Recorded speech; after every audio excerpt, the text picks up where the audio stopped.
업무보증 설정, 개공은 사무소 개설 등록할 때 업무를 시작하기 전, 이 업무를 시작하기 전에 보험을 들어야 된다는 거. 이게 이제 대단히 중요한 거거든요. 손해배상 책임을 보장하기 위한 조치를 한 후 증빙서를 갖추어 등록관청에 신고. 자, 보증을 설정을 하면 어차피 우리가 보험은 보증보험이나 공제 공탁에 가입하거든요. 이제 보증보험회사에 가입하는데 관청에서 몰라요. 등록관청에서는 보험 들은지 모르기 때문에 본인들이 신고를 해야 돼요. 이게 보험설정에 나와요. 그 사본에서 등록관청에 신고를 해야 돼요. 보증설정 신고. 여기서 이제 신고라는 건 보증설정 신고입니다. 근데 예외적으로 본인들이 보증설정을 안 해도 되는 경우가 있어요. 자, 어떤 경우냐? 보증보험회사 공제 공탁기관에서 보증 사실을 등록관청에 직접 통보를 해줍니다. 보증 사실을 등록관청에 직접 통보를 해주면 본인들이 보증 설정 사실을 신고할 필요가 없다는 거죠. 왜냐하면 보험회사에서 알아서 관청에다가 저분은 보험을 들었기 때문에 걱정하지 말아달라 이렇게 통보를 해주면 본인들은 신고를 생략할 수가 있다. 그래서 일단은 업무보증 설정을 해야 되는데 업무보증 설정 시기는 업무를 개시하기 전까지 해야 된다. 이 시점이 대단히 중요하다는 거 다시 한번 강조를 드립니다. 자, 그러면 이렇게 업무 보증이 설정이 되면 이제 등록증이 나옵니다. 그래서 이제 등록증 교부하고 재교부에 대해서 공부할 건데, 관청에서 등록증을 주기 전에 확인할 것은 이 보증 설정 여부만 확인해요. 다른 거 확인하지 않습니다. 이것도 대단히 중요한데, 왜 등록증을 주기 전에 보증 설정했냐 안 했냐만 확인해야 되냐, 이게 대단히 중요해요. 사실 뭐 사무소를 갖췄느냐 결격사유가 있었느냐 이런 것은 이미 등록 신청할 때 이미 검토를 했어요. 검토를 해서 이상이 없었으니까 등록 처분이 됐거든요. 그러니까 이제 거기서 이미 검증을 다 끝난 거고, 이제 등록증 주기 전에 할 일은 오로지 보험을 들었느냐 안 들었냐만 확인한다는 거죠. 그럼 보증 설정을 확인해야 된다. 그럼 이 보증 설정이 확인이 되면은 등록증이 언제 나오느냐? 지체 없이 나온다는 거. 지체 없이 교부를 하게 됐어요. 그래서 등록관청은 보증 설정을 확인했으면 지체 없이 등록증을 교부를 해주게 되어 있다는 거 알아두시면 되겠습니다. 그리고 등록관청이 등록증을 교부할 때는 등록대장이라고 있거든요. 이 등록대장에 그 등록에 관한 사항을 기록한 후 등록증을 교부하라. 이것도 이제 법에 규정된 내용입니다. 그래서 등록증 교부하기 전에는 보험을 들었느냐 안 들었느냐, 보증 들었느냐 이거 확인하고 이 다음에서는 지체 없이 등록증을 교부해 준다는 거 다시 한번 연구를 해 두시면 되겠습니다. 자, 그 다음에 이제 등록증 재교부를 한번 가볼게요. 재교부가 나와 있는데, 등록증 재교부 사유는 분실 훼손. 자, 여러분들 생각해보세요.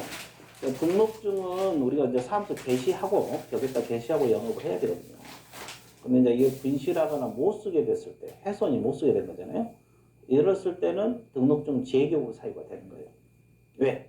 어차피 등록증은 사무소 개시하고 영업해야 되는데 등록증이 분실했다. 그러면 개시가 안 되잖아요. 그래서 이제 재발급 받아야 되는데, 이때는 분실이나 훼손을 했을 때는 등록증을 첨부하지 않고 재발급합니다. 왜 그러냐면 없으니까. 첨부하지 않고 재교부 신청서만 작성해서 재발급 받으면 돼요. 근데 등록증 기재사항 변경으로 재발급 받는 경우가 있어요. 이제 이게 뭐냐면, 이 등록증에 보면은 사무소 소재지도 들어있고, 뭐 종별도 들어있고 그래요. 법인 개공이냐, 공인중개사인 개공이냐, 뭐 중개인이냐 이렇게 종별도 들어있고, 소재지도 들어있고 그래요. 근데 이제 뭐 사무소를 옮긴달지, 종류를 바꾼달지, 그러면 어차피 등록증 기재사항을 바꿔야 될 거 아닙니까? 이럴 때는 재발급 사유인데, 재교부 신청서에다가 이미 교부받은 등록증하고 변경사항 증명서를 첨부해서 재발급 받으면 돼요. 이미 교부받은 등록증하고 변경사항 증명서를 첨부해서 재발급. 자, 그래서 분실 해소는 없으니까 등록증을 반납하지 않고 재발급. 근데 등록증 기재상 바꾸면서 재발급 받을 때는 등록증하고 변경상 증명서를 첨부해서 재발급. 자, 이걸 염두를 해서 공부를 해 주시면 되겠습니다. 그 다음에 3번이 뭐냐면 종별 변경. 자, 부칙 6조 2항. 아까 우리가 이제 앞전에 시간에 종별 변경을 배웠는데 부칙 6조 2항에 규정된 개공이 등록 관청 관할구역 안에서, 자, 이것은 앞전 시간에 안하고 밖을 구분해서 공부하라 그랬어요. 안에서는 재교부, 밖에는 신규 등록을 하라. 안에서는 재발급, 밖에서는 신규 등록하라. 이렇게 공부를 했어요. 근데 안에서 공인중개사인 개공의 종별 변경할 때는 재발급 받으라 했죠? 이때도 마찬가지 등록증하고 변경상 증명서를 첨부해서 재발급하면 되겠습니다. 그래서 이제 재발급 사유 다시 정리할게요. 분실 훼손, 기재상 변경, 종별 변경입니다. 중개인이 관할구역 안에서 공인중개사인 개공으로 종별 바꿀 때 관할구역 안은 재발급. 자, 이런 걸 할 때 분실 훼손은 등록증 첨부하지 않고 재발급합니다. 그리고 이제 기재상 변경이랄지 종별 변경할 때 재발급은 등록증하고 변경상 증명서를 첨부해서 재발급을 신청하시면 되겠습니다. 그래서 이제 이런 내용을 정리를 해 두시면 되겠습니다. 그 다음에 우리가 등록증을 재발급할 때도 수수료가 있어요. 자, 이 재교부 수수료가 나와 있는데 이것도 지방자치단체 조례가 정한 수수료를 납부하라. 지방자치단체 조례가 정한 수수료를 납부하라. 그러면 앞전에도 이야기했지만 우리나라 지방자치단체는 시도도 있고 시군구도 있습니다. 그러면 이 등록증은 시장군수 구청장에게 재발급합니다. 등록증은 시장군수 구청장에게 재발급하기 때문에 이때는 시도 조례가 아니라 시군구 조례를 의미합니다. 그러니까 예를 들어서 서울 강남에서 등록증을 재발급 받고 싶다. 그러면 강남구 조례가 정한 바에 따라서 수수료를 납부해야 돼요. 만약에 시도 조례 그러면 서울시 조례를 따라야 되거든요. 그게 아니고 시군구 조례이기 때문에 강남구 조례를 의미합니다. 시군구 조례고 구는 지방자치단체 구를 의미한다. 그러니까 비자치구는 조례가 없다 그랬죠. 그래서 여기서 구는 지방자치단체 구를 의미한다. 다시 한번 정리를 해 두시면 되겠습니다. 자, 그래서 이제 이렇게 하고, 그 다음에 이제 업무를 하기 전에는 일단 아까도 얘기했지만 보험 들어야 되고, 또 등록증으로 이제 받았으면 게시도 해야 되고, 또 인장을 등록해야 돼요. 인장이 뭔데? 계약서 쓸 도장이죠. 이것도 이제 업무 개시 전에 이렇게 인장 등록을 해야 돼요. 왜냐하면 업무 시작하면 계약서를 쓰기 시작할 거예요. 그러면 그 등록 인장을 써야 되거든요. 아무 막도장 가지고 쓰면 안 돼요. 그래서 관청에다가 내가 이 인장을 쓰겠다. 이렇게 등록한 인장을 쓰도록 되어 있다는 거 다시 한번 강조를 드립니다. 그래서 이제 등록증 재교부 수수료 알아두시면 되겠습니다. 자, 그 다음에 이제 업무 개시로 넘어왔는데, 자, 등록을 행한 개공으로서는 보증 설정, 등록증 개시, 인장 요건 모두 갖출 때 중개 업무를 적법하게 개시할 수 있는 것으로 보아야 된다. 이렇게 나와 있어요. 자, 그래서 보험 들어야 되고, 인장 등록해야 되고, 등록증 개시하고 영업하라 이 말이고. 자, 우리 법에서는 뭐라고 표현했냐면 개공이 3월 초과 휴업할 때, 근데 이게요, 우리가 등록 후 업무를 개시하지 아니하는 경우를 포함. 이게 등록 후 3개월 초과할 때까지 업무를 개시하지 않을 때 이런 거 포함입니다. 그래서 이제 신고를 하게 돼서 휴업 신고. 그러니까 이런 규정으로 봐서 등록 후 3개월 이내 업무를 개시해야 된다 이 말이에요. 3개월 이내 업무를 개시를 해야 된다. 유추하는 거죠. 구체적으로 며칠 때 개시하라 이런 법규는 명확하게 규정 없지만 우리가 이제 3개월 초과 휴업이랄지 등록 후 3개월 초과하도록 업무를 개시하지 않으면 휴업 신고하라는 이 규정이 있어요. 그걸 유추하다 보면 결국 등록 후 3개월 이내 업무를 개시해달라 이런 뜻이죠. 만약에 3개월 이내 업무를 못하게 되잖아요. 그러면 100만 원 이하 과태료 처분 들어가면 돼요. 3개월 이내 업무를 안 하게 되면 과태료 100만 원 이하 과태료 처분 들어가고 6개월까지 안 해버리잖아요. 6개월까지 안 해버리면 이제 등록이 취소될 수도 있고 업무 정지를 받을 수도 있다. 임의적 등록 취소 사유가 된다는 거지. 임의적 등록 취소. 필요적이 아니라 임의적 등록 취소 사유가 된다는 거 다시 한번 강조를 드립니다. 자, 이런 절차를 거쳐서 우리가 중개 업무가 이루어진다는 거 반드시 기억을 해 주시면 되겠어요. 그래서 이제 개략적으로 우리가 등록을 어떻게 해서 할 것인가, 업무를 시작할 것인가 봤습니다. 자, 그래서 일단 우리가 등록 요건 구비해서 등록 신청, 구비 서류 검토, 처분 및 통지, 보증 설정, 등록증 교부, 업무 개시 이런 절차를 한번 쭉 훑어봤어요. 그래서 여러분들 나중에 등록하러 갈 때 이런 절차를 거쳐서 하게 될 것이고 우리는 이제 시험 공부니까 그런 절차들을 미리 공부를 하게 되는 거죠. 자, 그러면 이제 우리가 등록을 했다가 이제 등록 효력이 없어지는 걸 또 공부를 해야 돼요. 어떤 경우에 등록이 아예 없어져 버릴까? 이제 이게 등록 효력 소멸이라고 나와 있죠. 등록 효력 소멸이라고 나왔는데 아예 등록 자체가 효력이 없어져 버려요. 그래서 이제 가장 먼저 나온 것이 등록 실효입니다. 실효란 말은 등록 효력이 없어져 본다. 효력이 없어진다. 우리가 여태 이제 등록이 돼가지고 개업공인중개사가 됐잖아요. 근데 지금부터는 이제 어떤 요건을 갖추면 등록 자체가 효력이 없어진 걸 공부하는 거예요. 자, 어떤 경우냐? 개인 개공이 사망하거나 법인이 해산했을 때 사망하고 해산하면 개인 개공이 사망하거나 중개법인이 해산하면 효력이 없어져 버려요. 효력이 없어져 버려요. 근데 여기서 이제 주의할 게 뭐냐면 이 사망 해산은 필요적 등록 취소 사유도 돼요. 취소 사유도 되면서 실효 사유예요. 이걸 염두를 해 두셔야 돼요. 이걸 염두를 해 두셔야 되는데 자, 예를 들면 이거요.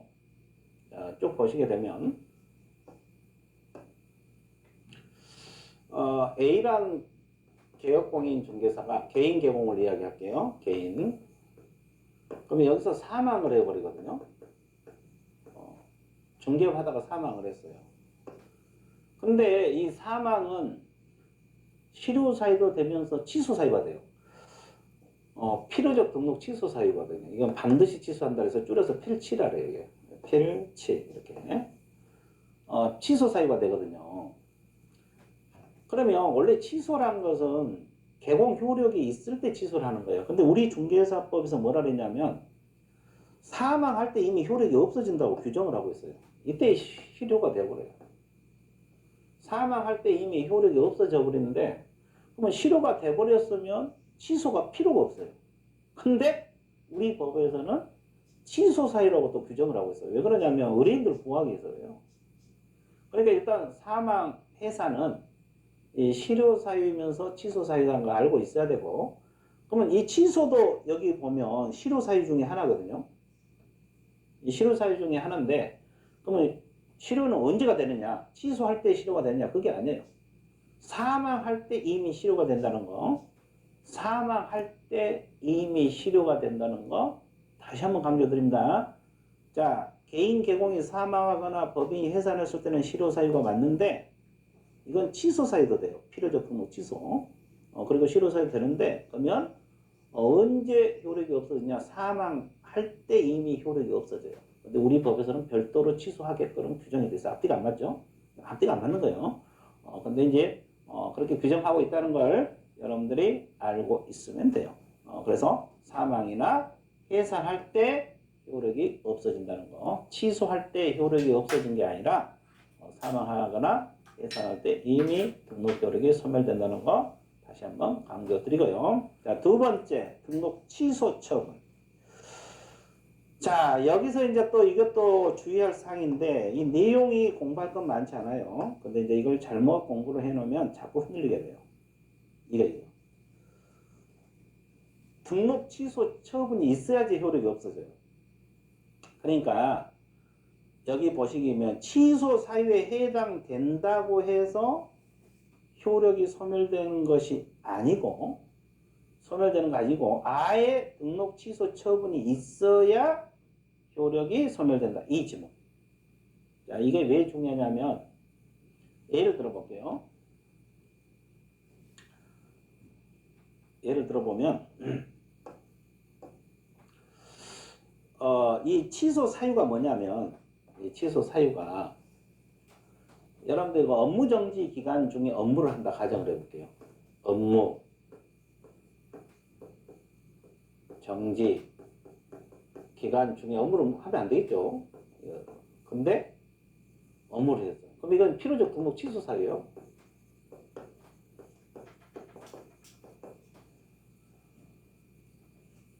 취소 사유예요. 그러면 취소 사유라는 것은 아직 취소가 안 됐다는 소리죠. 취소할 수 있는 사유. 그렇죠? 그러면 업무 정지 기간 중에 업무를 했을 때 효력이 없어진다. 이 질문은 틀린 거지. 이건 취소 사유지. 아예 취소 처분이 있어야 돼요. 취소 처분이 있어야지 효력이 없어진다는 거지. 이때 실효가 된다는 거지. 그걸 항상 염두해 주셔야 돼요. 그렇지 않으면 자꾸 흔들려요.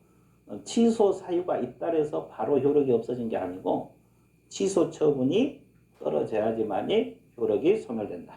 이것은 뭐 수없이 많은 예문이 나타날 수가 있어요. 취소 사유 있다 해서 바로 효력이 없어진 건 아니다. 취소 처분이 있어야지 효력이 소멸된다. 이것도 강조드리고요. 그 다음에 이제 세 번째가 폐업 신고입니다. 폐업 신고란 건 자기가 하기 싫다고 폐업한 거잖아요. 그러니까 효력이 없어져요. 그래서 이제 실효 사유가 딱 세 가지. 실효 사유가 딱 세 가지 있는데 다시 한번 정리할게요.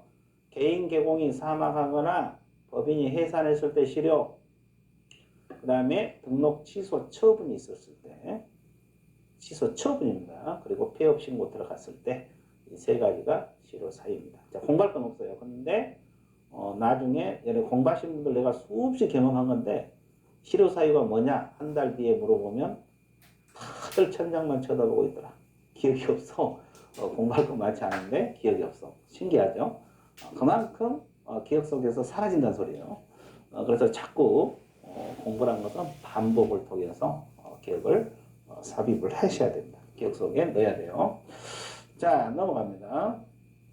자, 그 다음에 이제 무등록 중개업에 대해서 공부할 건데, 이 무등록이란 말은 등록을 하지 않았다는 소리죠. 등록을 하지 아니하고 중개업을 했다. 등록을 하지 아니하고 중개업을 하는 걸 말합니다. 자, 그러면 이 무등록 중개업 의의가 나와 있는데, 사무소 개설 등록을 하지 않거나, 자, 봐보세요. 등록을 하지 않고 영업한 사람. 이래요. 등록을 하지 않고 영업한, 개설 등록을 하지 않거나, 또 하나가 등록은 했으나 효력이 소멸. 등록 효력이 소멸된 후 중개업을 하는 것을 무등록. 크게 압축해서 가장 대표는 이거죠. 등록하지 않고 영업한 사람. 가장 대표는 이거예요. 등록하지 않고 영업한 사람. 또 하나는 등록 효력이 없어진 다음에 업무를 한 사람. 이거 두 가지로 압축이 되는데, 자, 구체적으로 한번 볼게요. 자, 무등록 중개업의 유형이 나왔어요. 유형은 일단 등록을 하지 아니하고 중개업을 업무한 거. 이것이 이제 가장 대표되어 있고, 또 하나가 등록을 했으나 효력이 소멸된 후, 등록이 소멸된 후 중개업을 한 경우 두 가지인데, 그럼 아까 우리가 등록 실효 사유 배웠잖아요. 실효. 이것이 아까 세 가지였잖아요. 이거예요. 자, 등록 취소 처분 후 중개업을 했다. 취소당하면 효력이 없어지죠? 그럼 효력이 없어지면 등록이 안 된 거잖아요. 그게 무등록이지. 등록 안 하고 한 거지. 효력이 없어진 다음에 했으니까. 또 폐업신고. 폐업신고를 했으면 이제 효력이 없어지잖아요. 그러니까 중개업무를 했으니까 등록 안 하고 한 거지. 무등록이지. 그리고 이제 개공 사망하고 법인이 해산. 개공 사망하고 법인이 해산된 이후에 했으니까 이것도 무등록이지. 왜? 효력이 없어졌으니까. 등록 안 한 거하고 똑같잖아요. 그래서 무등록 중개업의 유형. 무등록 중개업의 유형은 이렇게 나눠볼 수 있어요. 그러면 또 하나, 이게 이제 또 이거죠. 등록 신청만 해놓고 중개업을 했어요. 그러면 우리가 우리가 앞 시간에 배울 때 개공되는 시점이 언제입니까요? 개업공인중개사 되는 시점이 등록 처분 및 통지예요. 개업공인중개사 되는 시점이 처분 및 통지를 받고 난 이후에 업무를 해야지 개공이 되거든요. 그럼 신청만 했으면 무등록이 되는 거죠. 다시 한번 좀 봐드릴까요? 여기서 이제 한번 보시게 되면, 자, 우리가 등록 절차를 보시게 되면 등록 기준을 갖추고